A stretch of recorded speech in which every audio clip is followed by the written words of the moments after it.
ভারতের কাশ্মীরের পেহেলগামে হামলার ঘটনায় চরম উত্তেজনার মুখে ভারত পাকিস্তান। কূটনৈতিক থেকে সামরিক সব দিক থেকেই যুদ্ধাবস্থা চলছে দিল্লি ইসলামাবাদের মধ্যে। দুই দেশের এমন উত্তেজনাকর পরিস্থিতিতে বাংলাদেশের সঙ্গে সম্পর্ক আরো মসৃণ করতে চায় পাকিস্তান। বাংলাদেশের অন্তর্বর্তী সরকারের উদ্দেশ্যে সেই বার্তাই দিয়েছেন পাকিস্তানের প্রতিরক্ষা মন্ত্রী খাজা মোহাম্মদ আসিফ।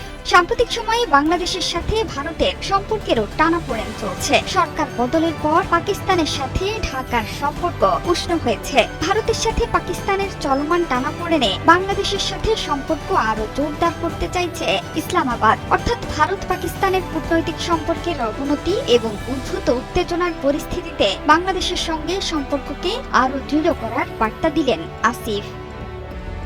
গেল শুক্রবার ইসলামাবাদে বাংলাদেশ হাই কমিশনে আয়োজিত অনুষ্ঠানে উপস্থিত ছিলেন পাকিস্তানের প্রতিরক্ষা মন্ত্রী আসিফ। সেখানেই বাংলাদেশের সাথে ইসলামাবাদের সম্পর্ক আরো গভীরতার ব্যাপারে আগ্রহ প্রকাশ করেন বলে জানিয়েছে পাকিস্তান এবং ভারতীয় গণমাধ্যমগুলো। অনুষ্ঠানে পাকিস্তানের প্রতিরক্ষা মন্ত্রী জানান, বাংলাদেশের সঙ্গে বিভিন্ন ক্ষেত্রে সম্পর্ককে গভীর করতে অধীর আগ্রহে অপেক্ষা করছেন তিনি। অর্থনৈতিক, রাজনৈতিক এবং সাংস্কৃতিক ক্ষেত্রে সম্পর্ককে আরো উন্নত করতে ঢাকা এবং ইসলামাবাদ আন্তরিকভাবে উদ্যোগী হয়েছে বলেও জানান তিনি। এ সময় বাংলাদেশের অন্তর্বর্তী সরকার এবং দেশের সাধারণ মানুষকে শুভেচ্ছা জানান পাকিস্তানের প্রতিরক্ষা মন্ত্রী।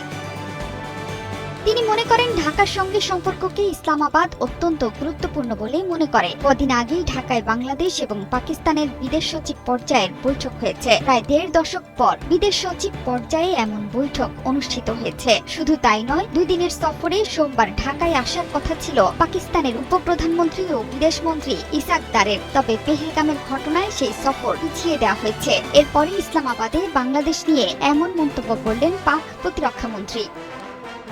কাশ্মীরের ঘটনার পর থেকে ভারত পাকিস্তানের মধ্যে কূটনৈতিক উত্তেজনা বৃদ্ধি পেয়েছে। সীমান্তে গোলাগুলির ঘটনা বেড়েছে। সিন্ধু চুক্তি স্থগিত, পাকিস্তানিদের ভিসা বাতিল সহ বেশ কিছু পদক্ষেপ নেয় নয়াদিল্লি। পাল্টা ভারতের সঙ্গে বাণিজ্য বন্ধের সিদ্ধান্ত নিয়েছে ইসলামাবাদ। এমনকি ভারতকে আর নিজেদের আকাশসীমা ব্যবহার করতে দেবে না পাকিস্তান। সিমলা চুক্তি নিয়েও হুঁশিয়ারি দিয়েছে ইসলামাবাদ। ভারতের সঙ্গে এই উত্তেজনার মাঝে বাংলাদেশকে আরো কাছে টানতে উদ্যোগী হয়েছে পাকিস্তানের সরকার।